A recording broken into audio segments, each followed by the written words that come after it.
Okay, hello everyone. Here I want to provide a tutorial on how to turn on shortcut button on Samsung Galaxy A05 device.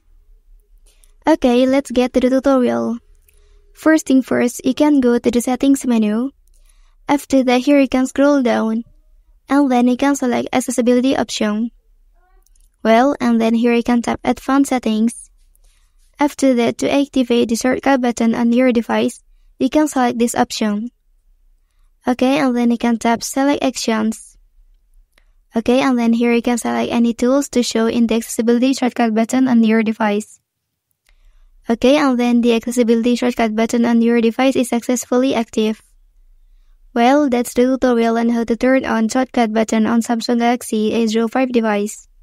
If you are helped by this video, don't forget to like and subscribe to get other information from this channel. Thank you.